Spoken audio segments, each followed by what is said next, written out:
everybody. Welcome to Tool Talk. It's Heather. And Amber. And we're here today in our exciting sequence on menopause. And it is part 3. Yes, it is. We're going to talk about food. It's our favorite subject. Oh my gosh, it's hilarious. Yes, I'm very excited to talk about this because I know with all of the many women that we have trained, also some things that I learned about myself going through this time. We see a lot of mistakes being made as far as nutrition with our clients who are going through menopause and perimenopause. Well, it's very confusing. There's a lot of information floating and you don't know what to believe. You want to try to do good, but it's really difficult if you don't have a good source to get your information from. Right. And even somebody who you might trust, because there is a doctor that I follow on social media, and she has really great information about menopause and how to handle it. But her fitness and nutrition advice sucks. I'm like, stop it. She tells everybody to intermittent fast. And we're going to talk about why I and you believe that that's not the best idea for someone who is perimenopausal or postmenopausal. No, all of the things that worked when you were 20 or 30 or even in your early 40s, maybe even mid 40s, aren't going to work anymore. It's all out the window. Yeah, it's totally different, and you have to change how you look at your life, your lifestyle, and those healthy habits that we've been talking about. There has to be a major change at this point in life. There just has to be. There's nothing you can do to get around that. Yes, but it doesn't have to be difficult, and it doesn't have to be unattainable. So let's talk a little bit about the undereating, because this is actually something that I was doing and I didn't even realize it. And it happened for me because I eat fairly well most of the time anyway, but becoming a postmenopausal female and having that extra belly fat that I wanted to get rid of, what I was doing was just trying to control my portion sizes throughout the day. So I would eat my regular breakfast, which is about 350 calories, something like that. I might have some protein and a salad or some kind of vegetable at lunch, and then like my little starchy carb. And then at dinner, I would have some kind of a healthy dinner. I wasn't tracking my food so much, and I was also dipping my hand into my little Dove dark chocolates a lot at night. We would go out to eat with friends, and I would order what I wanted. But what's funny is I typically order something that I know is not really super high calorie. So it's not like I go out to eat and just go, oh yeah, I'm going to have a burger and fries every time. I might do that every now and again, but it wasn't a normal. So as I started to kind of dig in and look at my own nutrition, I realized, holy smokes, I'm really under eating throughout the day. And I would have never guessed that because I wasn't tracking anything. So with our clients, I feel like a lot of them do the same thing because they're like, oh my gosh, I cannot eat all this food. You know, I've got to maybe skip breakfast, or I'm just going to have a protein bar for lunch. You know, and although a protein bar is not the best choice, it's also potentially only about 200 or 250 calories. And so if you think about they're doing that consistently over all the meals, they might only be hitting about 1,000 calories. But also the other side of that is this. As you undereat, your body starts to adjust to the calories that you're eating. And you might hear like, oh, your metabolism has slowed down. Well, it's your basal metabolic rate that's slowed down because your body is trying to conserve some energy because it's saying, hey, you're not giving me enough calories. Let's not work as hard throughout the day. So you just naturally slow down. That's what your body is going to do. And then another part of that is that now you've got a little bit slower metabolism. And then I see a lot of my ladies will, like I said, my hand was dipping in the Dove dark chocolate at night. So they'll eat sweets. All of a sudden they're craving carbs and sweets a lot at nighttime. And it's because they're under eating throughout the day. So now you're making up for those calories and then some, depending on what you're eating. Because if you're choosing to eat ice cream, that's a whole heck of a lot of calories in a small little package. So then at that point, you've undereaten throughout the day, but then maybe you're actually overeating your calories because of what you're choosing to eat and snack on later at night. And you're eating less and wanting to do more because you think you need to exercise more to lose weight. So you get caught up in a very vicious cycle, and then you don't have any energy by the end of the day either, or in mid-afternoon kind of thing. Right. Yeah, because you might be doing these workouts that are just smashing you in the ground, and you don't have enough energy for that to begin with. And then what happens? Now you're just feeling terrible. And what do you think that does to your body? You're under eating, which is causing stress, and you're doing these really hard, high intensity workouts because you want to lose weight, and that's causing stress in a negative way, not the positive way. And then what did we say in one of the earlier episodes? You are super sensitive to stress during this time. So why are you adding that extra stress onto your body by just doing the wrong things? Because they don't know, and that's why we're here to educate. That's right. We want to help you. And we know that if you change a couple of things, you can start to lower that stress level. And a big part of that is going to be your nutrition. So let me just say a little bit about the caloric intake. If you've been under eating and not really tracking, or you track and then you notice, you're like, okay, Amber, yeah, I'm eating 1,200 calories, which is going to be super too low unless you weigh about 105 pounds. What am I going to do? Well, at that point, you've got to stoke the fire that is your metabolism, or otherwise known as your basal metabolic rate.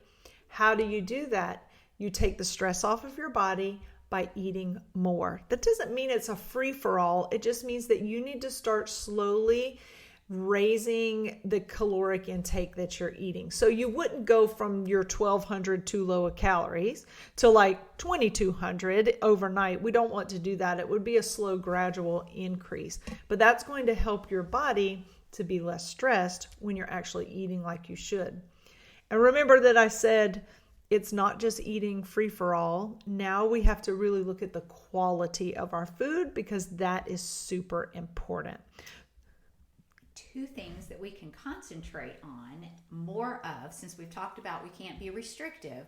So instead of going all out on eating whatever haphazardly, let's focus on more protein and more fiber. Yes. So let's talk about why more protein is more important at this stage of our life. Well, remember that we talked about strength training to help with your muscle mass. So feeding your muscles that protein. So when you eat protein, that gets shuttled to your muscles to help repair them after you've done those heavy strength training workouts. So that's really important for muscle building. And most of the time people say, well, how much? All right, you're going to find all different kinds of recommendations. A real simple one is to take your body weight. So let's say you weigh 150 pounds. You're going to divide it by 2.2, and that's going to give you your body weight in kilograms. All right, so we'll use kilograms as our math equation here. All right, so if you do 150 divided by 2.2, that's going to be 68 point blah blah blah. We're just going to drop that blah blah blah. So it's 68 is your kilogram body weight. Now I want you to take that and multiply it by 1, which would just be 68, and 1.2, which would be 82. And that's going to be 68 to 82 grams of protein a day is where you want to start. Now, that's a little low. You'll probably want to build upon that. But for most of you, you might find that you're not eating that much protein throughout the day. And if you look at that, that's going to be about 25 grams of protein per meal if you do 3 meals a day. And then, of course, I like a protein snack at some point. Usually I do a protein shake after our workout. Heather and I work out together. And then also throughout the day, I'll pick a little snack midday or mid-afternoon, depending on when we work out, that does have some protein in it. And that can easily be done. 25 grams of protein is really about 4 ounces of chicken or turkey or fish. And that's not that large of a serving size. Most of us can do that very easily. Yes, and focus on lean protein. Not all proteins created equal, so you got to make sure that, and there's lots of sources out there to look to help you find good protein to have. Yeah. Typically, I remind people the list is chicken, turkey, seafood, fish, egg whites, protein powder if you need to do that. And then if you like pork, you have to go with the lean white pork. So that's going to be like pork chops, pork loin. Your other meats, your red meats like your beef and your lamb and your veal and all of that, those are going to have added, fat naturally, the animal fat in there. So their protein levels are not going to be as high because you've got the fat in there. And we have to be careful with that saturated fat. A little bit's fine, but you don't want to eat red meat every single day of your life, no matter what the carnivore people tell you. All right, just don't listen to the extremists. We're going to keep it balanced. Yes, balance is good because the red meat is also a good source of creatine. Yep. Which is what our body needs to help build our muscles and make us strong. So there's good in everything, but there's moderation also in everything. Yeah. And you get iron too from your red meats, which is it's good. Yes. Good. So balance. Yeah.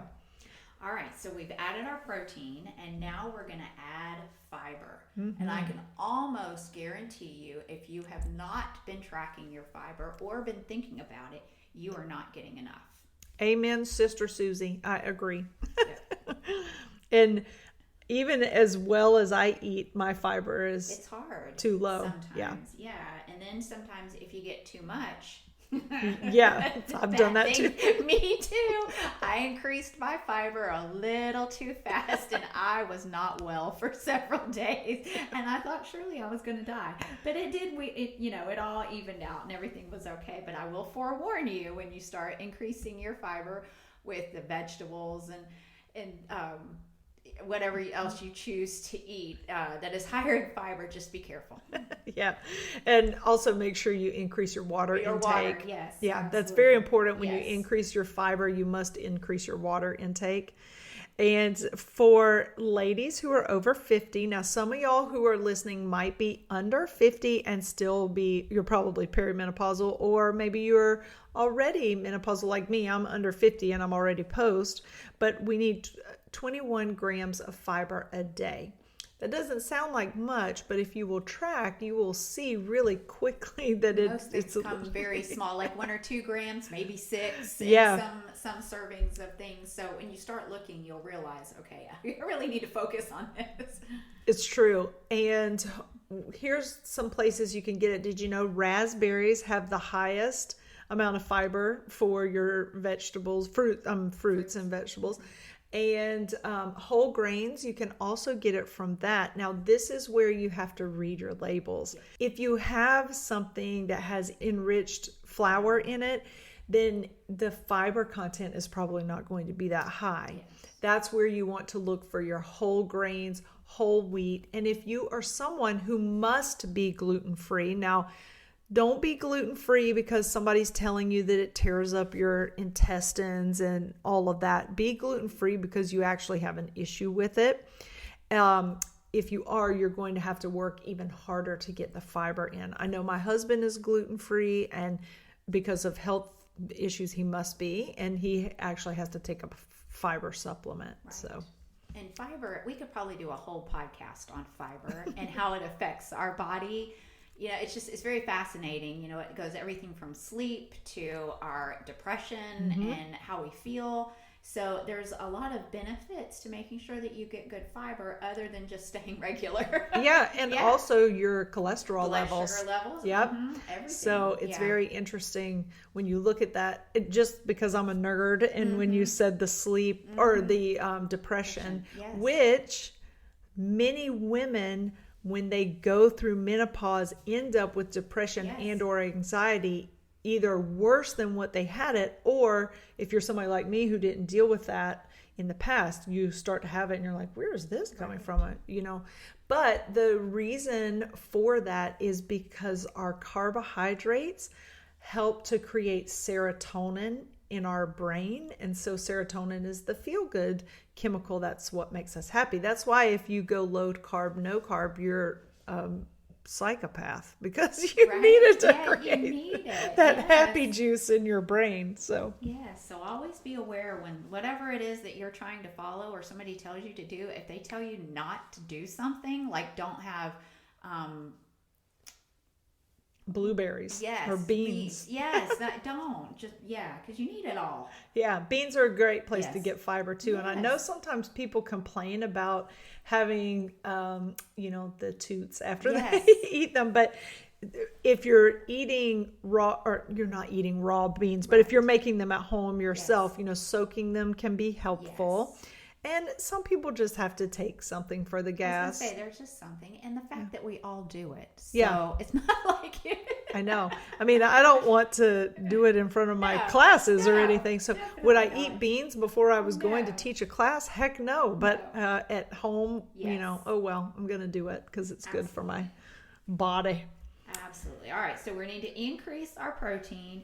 We need to increase our fiber. Let's go back and talk about something that we need to decrease. Added sugar. And this goes along with the carbohydrates, because carbohydrates are sugar. Well, I don't care what you eat. It's all sugar. That sugar is not bad. All right. Our bodies need that. Our brains need it. But what is happening in America, Heather and I were going over some of the favorite foods, and she was reading something she's going to share with you, and she was like, we're just bad Americans. And I'm like, we sure are. Americans just do it all wrong, don't we? Well, we kind of go really crazy. We're not very good on limitations and boundaries, especially when it comes to food. So here's my facts for you. The U.S., this is from heart.org. So U.S. Young adults and young adults consume an average of 17 teaspoons of added sugar every day.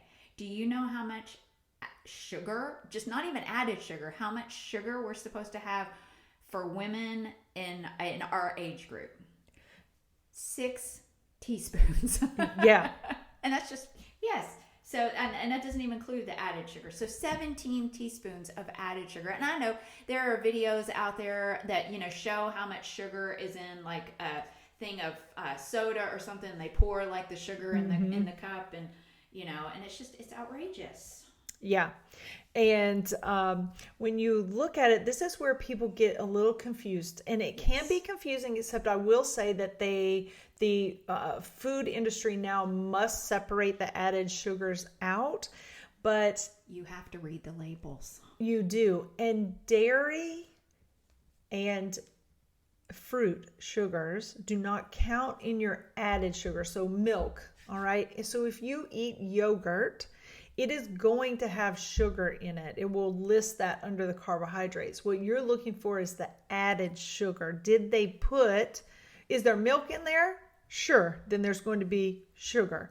But did they add sugar? Is there cane sugar? Is there honey? Is there, some kind of sweetener, high fructose corn syrup, anything like that is going to be the added sugar. So Heather and I were talking about what were some things that people, ladies our age, tend to eat. And so we looked up some nutrition facts for you guys to share. I'm going to start with what used to be my favorite Starbucks drink, and that was a Starbucks white chocolate mocha grande, 23 grams of added sugar in that one drink. So if that's what I had in the morning, I've had almost my entire day of added sugar, because we should stay below 25 grams a day. Now, think about it, I drank the Starbucks. What else have I had the rest of the day? Right.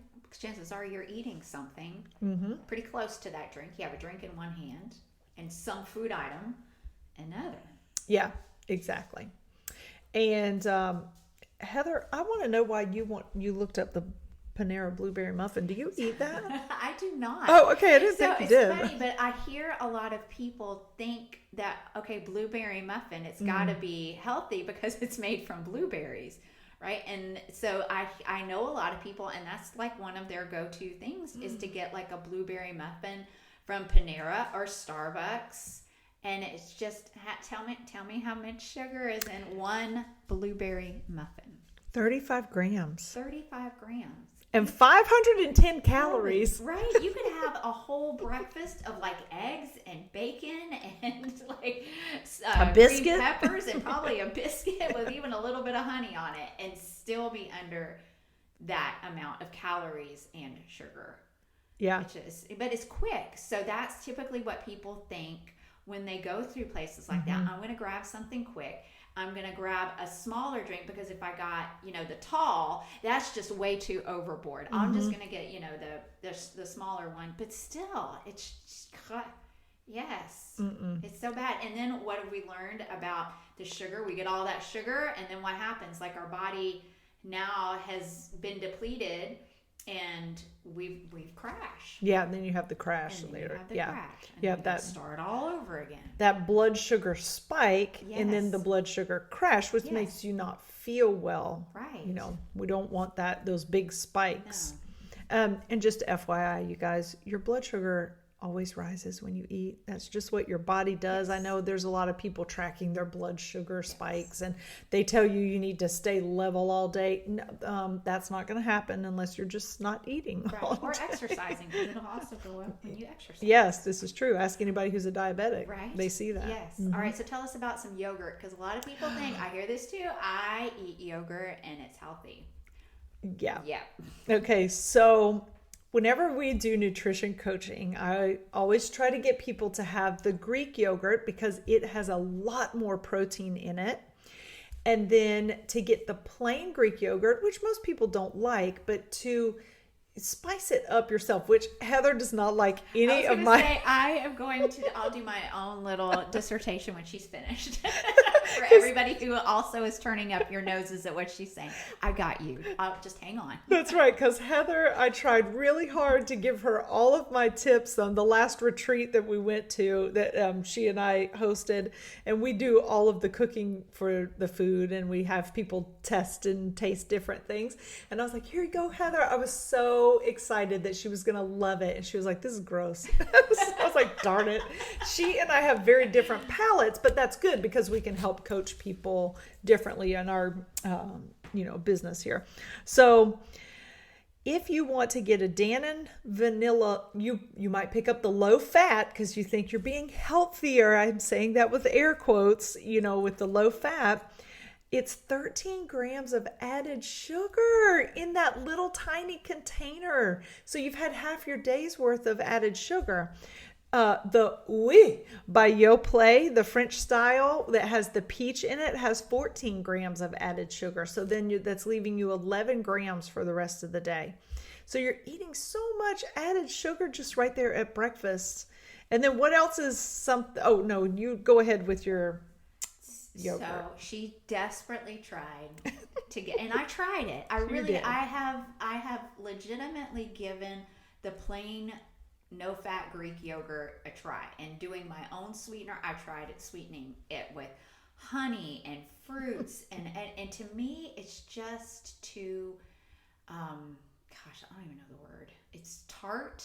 It's very savory. So it's like, for me, and this is how I look at plain no-fat Greek yogurt. It's like sour cream. Mm-hmm. So if I was going to put fruit in sour cream and eat it, it's just not my thing. But I could put the no-fat Greek yogurt on like a potato or on a taco, and that's fine. But if I'm trying to make it sweet, I can't.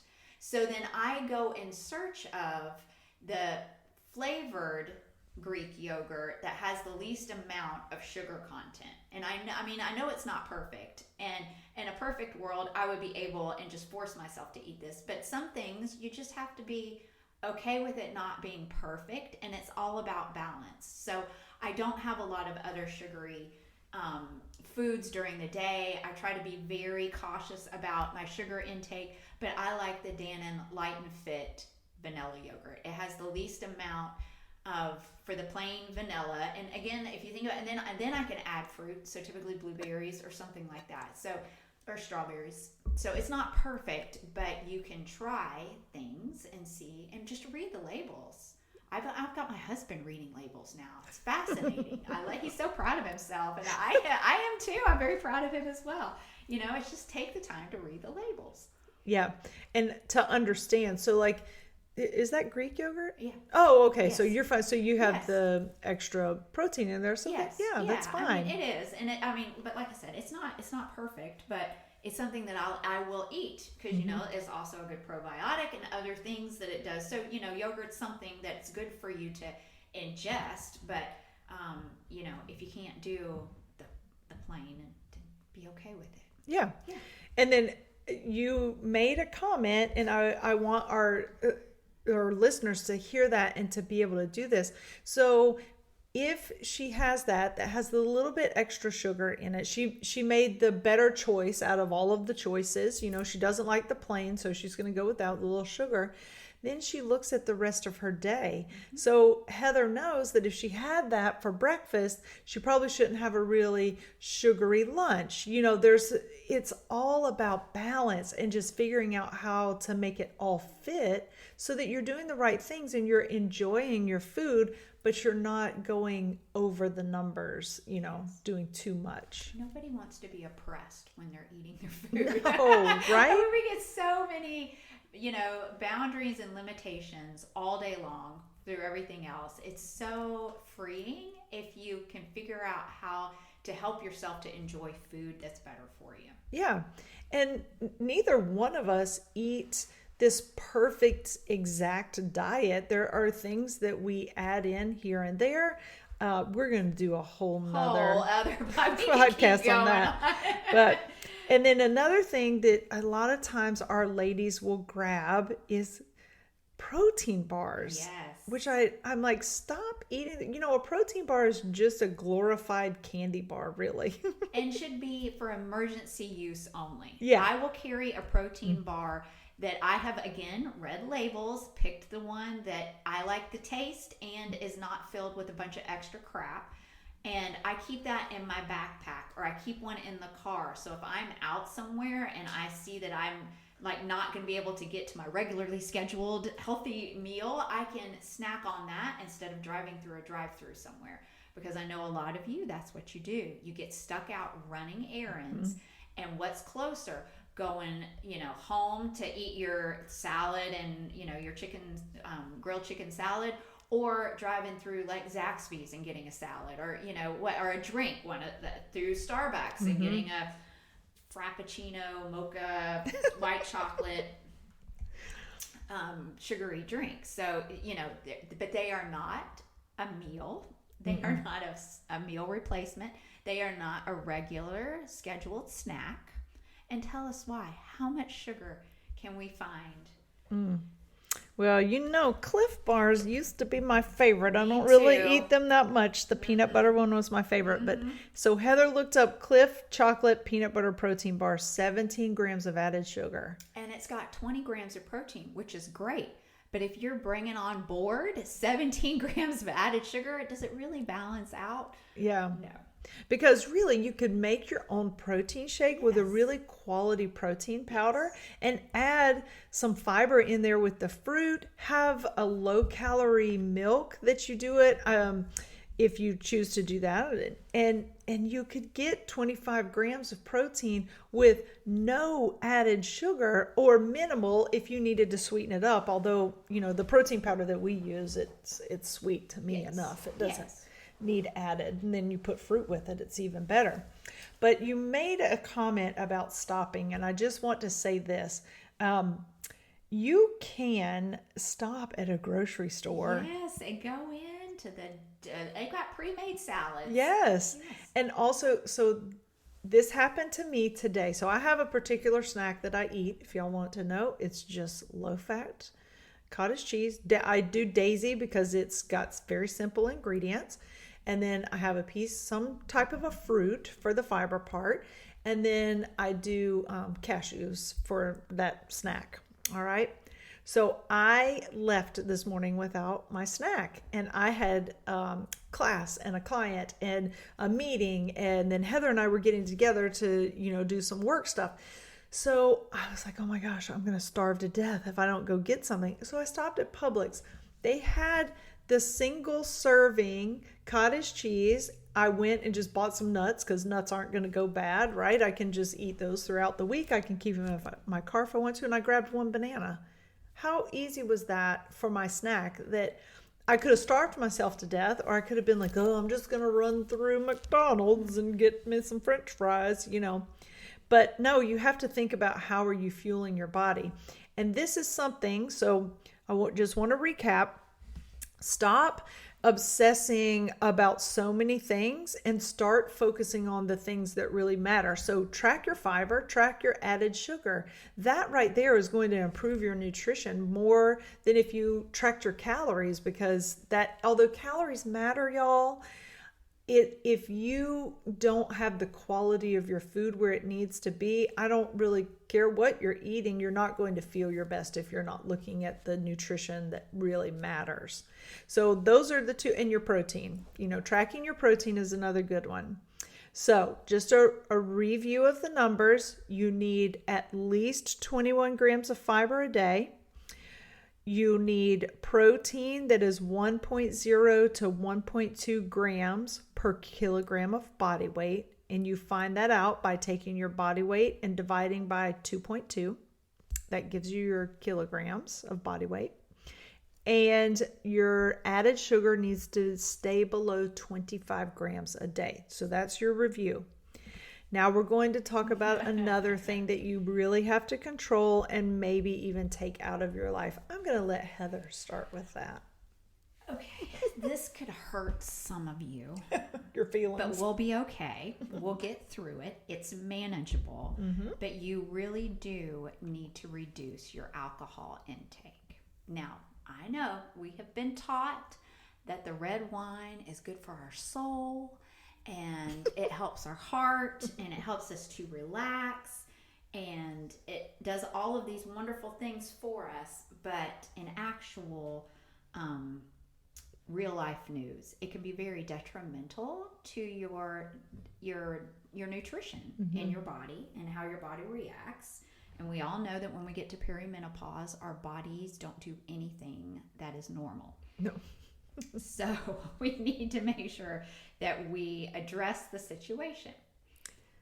And Amber and I address the situation very differently. So. Well, that's okay, but because we have different responses, our bodies are different. Exactly, and that's the point I was going to get to. What is right for one person isn't necessarily right for you, mm-hmm. or what is right for you, and vice versa. So you have to know how your body responds and listen and be willing to make changes. Yeah. I was just going to say, where do you think that information came from that drinking red wine was good for your heart? Probably from a wine company. Exactly, right? Yes. So I'm sure it was from somebody like that, because doctors really aren't going to tell you to drink wine. So my experience with alcohol, so I don't want to, I'm kind of like a lightweight, like it doesn't take much to get me there with the alcohol. But during like my 20s, I drank a lot in the fact that I went out a lot. I drank, I might drink Thursday night, Friday night, Saturday night, sometimes on Sunday. So when I say I drank a lot, it wasn't like blackout drinking, but I've had quite a lot throughout the week and the weekends. So as I started to get older, I could drink not that much, like 2 glasses of wine, and I felt like I'd been hit by a truck. I'd have the worst headache the next day. I just felt like I couldn't function. And this was progressively getting worse through my 40s. So I had already started to kind of decrease my amount of alcohol, but for me, alcohol relates a lot to vacation and relaxation. So anytime I would travel, go on vacation, I wanted to drink, but it would just make me feel so badly. So I reduced that, and then lo and behold, I went through menopause, and it was like, forget it. I could have one drink and I would just be tossing and turning all night long. I'd fall asleep fast, but then I'd be up in the next couple of hours, and it was flip flop all over the place. So my sleep was affected. And what do we know? We need to really focus on good sleep hygiene. So it got to the point when I got my Aura ring and I started to see how it was affecting my body, I pretty much completely cut it out. And then when I was just like, I just can't do it anymore. So I very, very rarely drink anymore, because at this point I go, is it worth the crappy night of sleep? What does my day look like tomorrow? And it's never worth it. Mm-hmm. So. And that's what you have to do, is realize where you are and where you want to be. Yeah. How about you? Well, for me, because you're a little different, and that's okay. I'm a little jealous. It does not affect me adversely, so to speak. I mean, I don't drink a lot. I don't drink every night, but I can have, so everybody who knows me knows my drink of choice, or like a Mike's Hard Lemonade or any kind of margarita. And I can partake in that and it not really affect me. In fact, I've been known to have one or two and then get up and go run the next morning. So it doesn't really affect, if it affects my sleep, I don't realize it. It doesn't affect how, now if I drink hard or a lot of other things, then of course, like typical, you wake up with a headache. And I have also learned that I need to the importance of hydration and getting my electrolytes in if I am drinking. So I really try to be very intentional, even with my alcohol intake. And the fact that there are so many makers now so it's very funny. So at the very beginning, I was talking about how, out of control the United States is. Yeah. But there are a lot of aspects that have actually changed for better health. Like you were talking about with the grocery store having single serve items. Pretty much any grocery store you can go into now, you can get food like that. Yeah. Whether it's a Walmart, you can get something that's healthy without having to get like in bulk or, something that's going to go bad. So they are a little bit more in tune. So that also transfers to the alcohol industry. They have made drinks that are less sugary. And they are, so that because a lot of sugar intake is hidden, added sugar is hidden in alcoholic drinks. And they have made skinny versions of a lot of drinks. So again, you read the labels, do your research. Don't go out and have a whole bottle of wine or something. But if it's part of your lifestyle and you're okay with it, you can make it manageable. Yeah. Yeah. And for me, I found the wine, the sangria was a no-go. I just can't do it anymore. It's an instant headache or a headache the next day every time. Doesn't matter, because I'm a sweet wine drinker, or I was.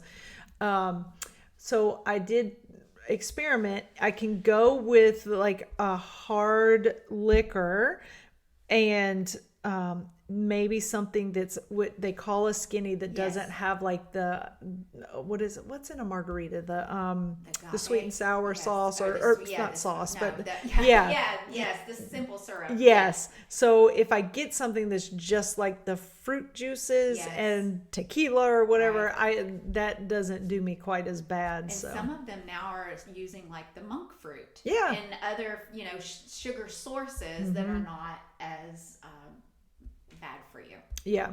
So and we just know. So if I'm speaking to you, if Amber's experience is like your experience, where you're having the headache, your sleep is trash, then you know that the alcohol needs to go. Yes, it does, and you'll live.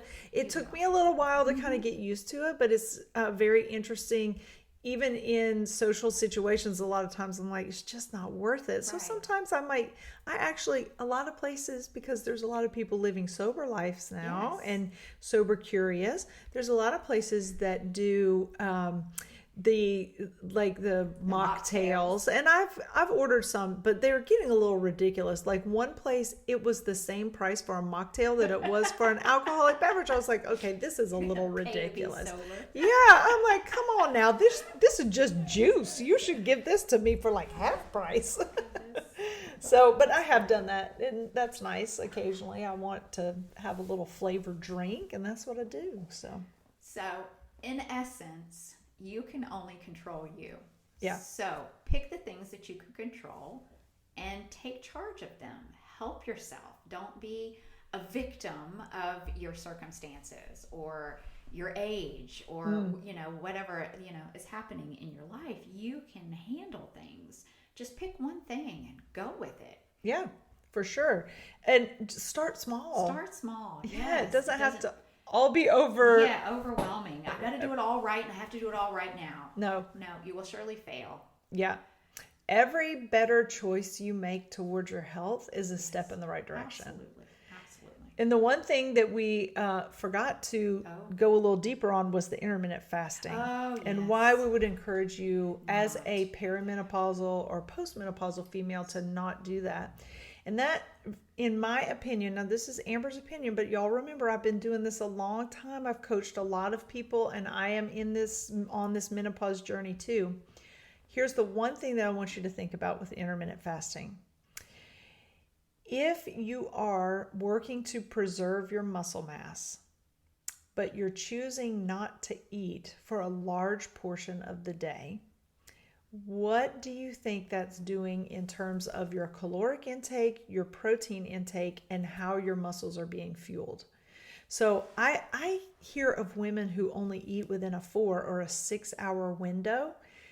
That, in my opinion, unless you are just pounding the chicken breast, I guarantee you're not getting enough fiber, you're not getting enough protein, and you're not doing what you need to do for your body. You already fast during the night when you sleep. Unless you're getting up in the middle of the night and eating, you're already fasting.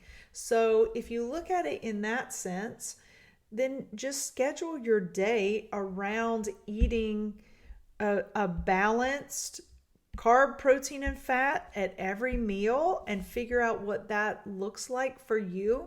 I function best eating every couple of hours, but that doesn't work for everybody. Because Heather and I are up at the flipping butt crack of dawn, Typically by when most people are having their breakfast, I'm eating like maybe my second or third. Yeah, so I eat like a small breakfast. Usually when I get up, I have a snack mid-morning. I have a nice substantial lunch, a snack or protein shake after workout in the afternoon. And then at dinner, I have like a regular, about 300 to 400 calorie dinner with its nice blend of carbs, fat, protein. It's got some fiber in it. And, and I'm not snacking at night when I do that.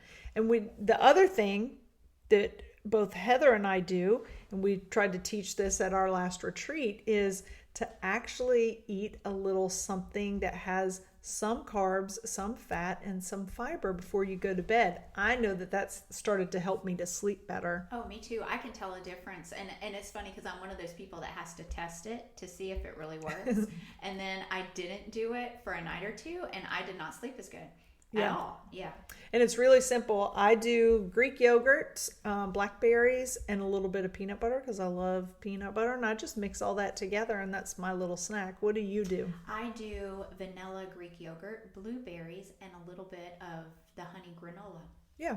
And, just little portions of each. It doesn't have to be a lot. And it's funny because people have asked me, even if you eat late, yes, even if I eat late, I will eat that combination before I go to bed, like 30 minutes or so, and you just do what you got to do. Yeah, me too. And I will also try really hard not to eat late. So I try to be very stringent and sticking to my schedule. And some nights it doesn't always work, but on those nights where it is, I eat dinner a little later, I will make sure that I still, am able to eat a little bit of that before I go to bed.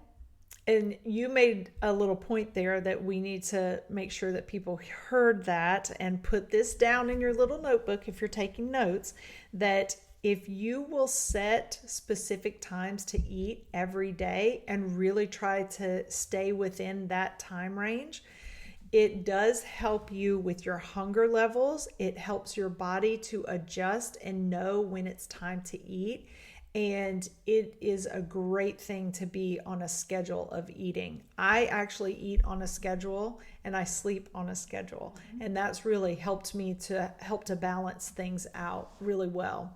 So that is something, if you'll map out your day, and it's like Heather said, you're not going to be 100%.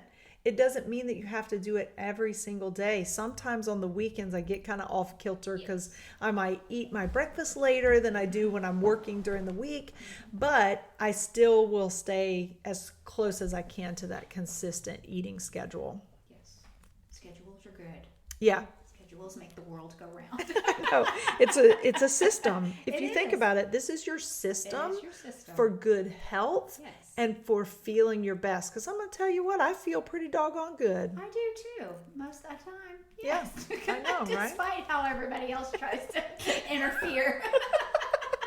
Remember, you can only control yourself, You can Heather. only control yourself, so why not control the things that you do? Yes. So hopefully this has given you a lot of ideas of things that you can start on. And don't forget, we have our Rocking Menopause program. I'm going to put the link down in the show notes. And if you ever want to join us for one of our retreats, you'll want to join our newsletter. I'll put the link to that, and we always send that out to our friends on our newsletter. Heather and I cook for you all weekend. We do relaxing activities. We do fun workouts, and it's just a time for you to get away and focus on yourself and your health and your healthy habits. That's right, and you will not be hungry one time. Nope, we don't starve you to death. We don't starve you. And we're fun to be with. I mean, there's that. I know, we really Yes, are. We are. All right. So hopefully you've learned some things out of these 3 parts on menopause. So if you have any other questions, please, 4 parts. No, parts. We got another one coming. Oh, we do have another Yeah. one coming. Stay tuned. We have another one coming. But hopefully you learned something in the 3 parts so far. That we have done so far. So, all right. Don't forget to like and subscribe. Okay, we'll see y'all on the next one. Bye.